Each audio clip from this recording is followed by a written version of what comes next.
కామారెడ్డిలోని శ్రీనగర్ కాలనీలో కుక్కలు బీభత్సం సృష్టించాయి. బాలుని చుట్టుముట్టి దాడి చేశాయి. బాలుడికి తీవ్ర గాయాలయ్యాయి. దీంతో హాస్పిటల్కు తరలించారు. 2 రోజుల క్రితమే ఇస్నాపూర్లో కుక్కల దాడిలో చనిపోయారు 6 ఏళ్ల బాలుడు.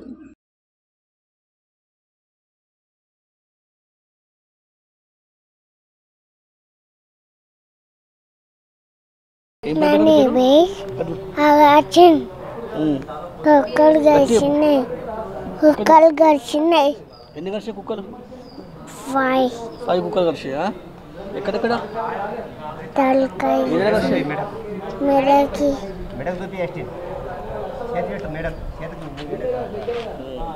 ఆడ కలిసిందా? ఇప్పుడు ఆడిచింది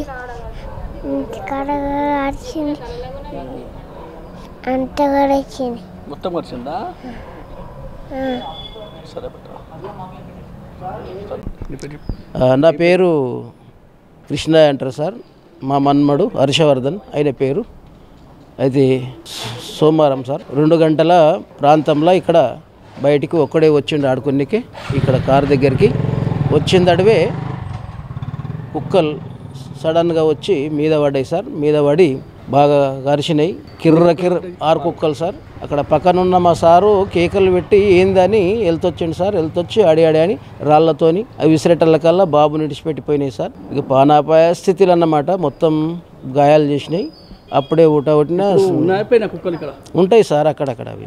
అవి ఎక్కడ వెళ్ళిపో చెప్పినాం సార్. అధికారులకు చెప్పినా రాకొచ్చారు.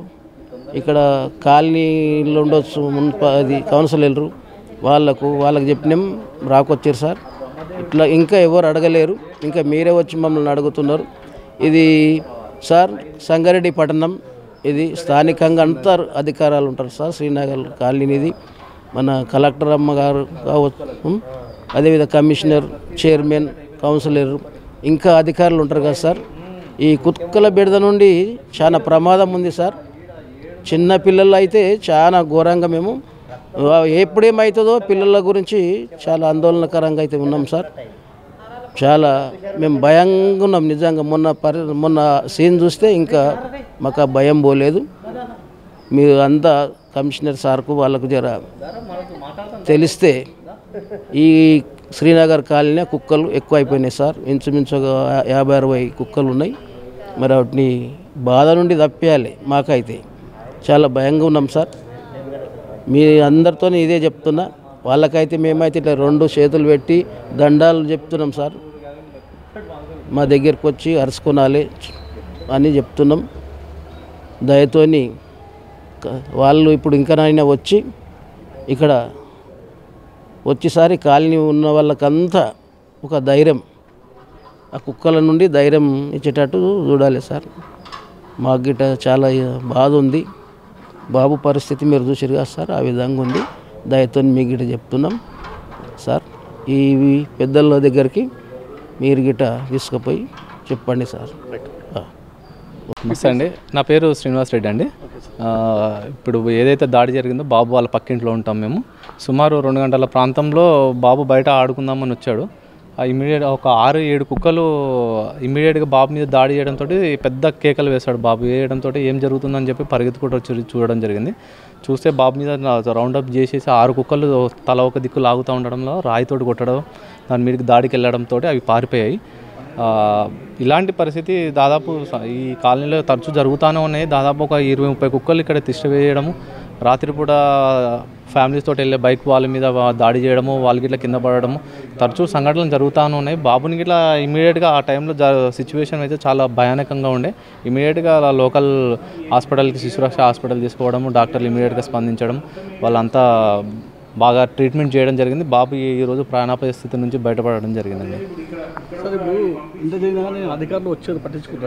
అధికారులకు కంప్లైంట్ ఇచ్చారు గతంలో. వాళ్ళకి ఇట్లా నెట్ తోటి ఏదో కుక్కలను పట్టడానికి 1-2 సార్లు ప్రయత్నాలు చేసినట్టున్నారు. మరి అయితే ఎంత ఎఫెక్టివ్గా లేదు.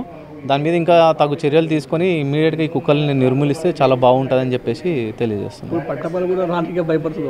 పరిస్థితులు ఉన్నాయండి. పట్టపగలు ఇట్లా రావడానికి భయం వేస్తూ ఉంది.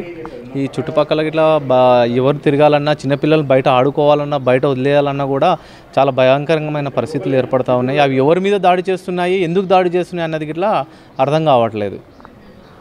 సో ఇప్పుడు అధికారులకు మొత్తానికి ఏం చెప్తామన్నారు లాస్ట్? అధికారులు దీని మీద తొందరగా స్పందించేసి దాన్ని ఇమీడియట్గా యాక్షన్ ప్లాన్గా ఇక్కడ ఒక్క కాలనీ కాదు, సంగారెడ్డి పట్టణంలో ఉన్నటువంటి మిగతా కాలనీలలో ఇట్లా అందరి పిల్లల శ్రేయస్సు దృష్ట్యా, పెద్దవాళ్ళ దృష్ట్యా వాళ్ళు ఇమీడియట్గా యాక్షన్ ప్లాన్గా దీన్ని తీసుకొని వాటిని నిర్మూలించాలని కోరుకుంటున్నామండి. Thank you sir. Saira TV ప్రేక్షకులకు అందరికీ నమస్కారములు. అయితే నా పేరు ప్రసాద్ చౌహాన్, నేను మున్సిపల్ కమిషనర్ సంగారెడ్డి. యాక్చువల్లీ వీధి కుక్కల మీద ఆల్రెడీ మనం డ్రైవ్ స్టార్ట్ చేసినామండి. మనం ఏబీసీ సెంటర్ కందిలో ఉంది. కందిలో ఆల్రెడీ మనం రోజు కుక్కల్ని వార్డ్ వైజ్గా మనము పంపిస్తున్నాము. గత 20 days నుంచి ఆల్రెడీ కుక్కలు పడుతున్నారు. ఏవైతే ఆల్రెడీ ఏంటంటే ఈ డ్రైవ్ 3 years నుంచి నడుస్తుంది. ఇక లాస్ట్ ఇయర్ ఒకటే ఇయర్ నడవలేనట్టున్నది సరిగా. ఈ ఇయర్ నేను వచ్చినప్పటి నుంచి అయితే నేను ఇమీడియట్ యాక్షన్ దాని మీద తీసుకున్నాను. మెదక్ ఇన్సిడెంట్ జరగకముందే నాది ఆల్రెడీ వర్క్లో ఉంది. యాక్చువల్లీ ఏంటంటే 15 days బ్యాకే ఒక మెదక్ ఇన్సిడెంట్స్ కన్నా ముందే 1 week 10 days ముందే మేము ఏబీసీ సెంటర్ వాళ్ళని పిలిపించి ఫలానా కుక్కల్ని పట్టాలని చెప్పి వార్డ్ వైజ్ మొత్తం 38 వార్డ్స్ ఉన్నాయి కాబట్టి 38 వార్డ్స్లో కుక్కలన్నీ పట్టి ఏబీసీ సెంటర్ తీసుకెళ్ళి దానికి ఏం కావాల్సిన ట్రీట్మెంట్ మన సర్జరీయో ఏదో ఉంటుంది కదా, యానిమల్ మళ్ళీ ఫర్దర్గా కుక్కలు ఇంకా గ్రోత్ కాకుండా, గ్రోత్ ఇన్ ద సెన్స్ అంటే మళ్ళీ కుక్కలు పెరగకుండా ఇంకా బర్త్ ఇవ్వకుండా అట్లాంటి ఆపరేషన్ చేసి ఏదో వ్యాక్సినేషన్ చేస్తారు వాళ్ళు. అవన్నీ ఆపరేషన్ చేసి మళ్ళీ ట్రీట్మెంట్ చేసి మళ్ళీ తీసుకొచ్చి యథావిధంగా ఎక్కడ ఉందో అక్కడే కుక్కల్ని తీసుకొచ్చి వదులుతారు. సో మోస్ట్లీ మన టౌన్లో దాదాపు నాకు తెలిసి అయితే ఒక 70% కుక్కలకు ఆల్రెడీ ఏబీసీ మనం చేయించున్నాము. ఏవో మిగిలిపోయిన కుక్కలు ఏవైతే ఉన్నాయో అవి ట్రేస్ అవుట్ చేసేసి అవిటిని కూడా సర్జరీ చేసేసి మళ్ళీ యథావిధిగా తీసుకొచ్చి అట్లా ట్రీట్మెంట్ అయిపోయాగానే తీసుకొచ్చి వార్డులలో వదిలేస్తారండి. అది చాలామంది భయపడుతున్నారు సార్ కుక్కలను చూసి. ఇప్పుడు భయపడుతున్నారు అంటే ఇప్పుడు మనం యానిమల్ బర్త్ ఇప్పుడు ఇది ఏంటంటే యానిమల్ యాక్ట్ ప్రకారం ఏంటంటే మనం ఏ జీవిని మనం చంపలేము, అది మీకు తెలిసిన విషయమే. దాన్ని ఏమైనా చేయాలంటే ఇక మనం దాని ఓన్లీ ఏబీసీ ద్వారానే దాన్ని ఏమైనా చేయగలుగుతామండి, అంతే. ఇప్పుడు ప్రజలకు ఏం చెప్పాలి సార్? అది ఏంటంటే కుక్కలు సామాన్యంగా ఏంటంటే దానికి ఆకలేసినప్పుడు కానీ వాటర్ దొరకనప్పుడే కానీ అది క్రోధావస్థలో ఉంటుంది.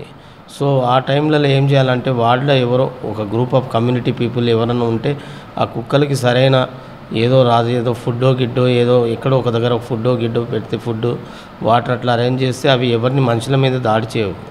యాక్చువల్ ఏంటంటే అది మెయిన్ ప్రాబ్లం ఏంటంటే దానికి సరైన ఆహారం దొరకనప్పుడు కానీ వాటర్ దొరకనప్పుడే కానీ ఇలాంటివన్నీ ఈ పొసెసివ్నెస్లో వస్తుందన్నమాట, అగ్రెసివ్నెస్లో వచ్చి ఆ దాడికి దిగుతాయి అన్నమాట. సో ఇప్పుడు ఏంటంటే మనమైతే దానికి వ్యాక్సినేషన్ ప్లస్ సర్జరీ అయితే చేయిస్తున్నాము. మీరు కూడా పబ్లిక్ కూడా మేము రిక్వెస్ట్ చేసేది ఏంటంటే ఇప్పుడు ఒక జీవిని మనం చంపలేము కాబట్టి యాక్ట్ ప్రకారం దాన్ని మనమే ఏదో విధంగా కమ్యూనిటీ ఆఫ్ పీపుల్ కొంచెం దానికి ఫుడ్ లేదా వాటర్ అలా అరేంజ్ చేస్తే అవి శాంతంగా ఉంటాయి, మనకు ఎవరిని ఏమనవని నా ఉద్దేశం. Hi everybody, this is Kiriti Damaraju. Like, share and subscribe to Saira TV. Oh, Saira!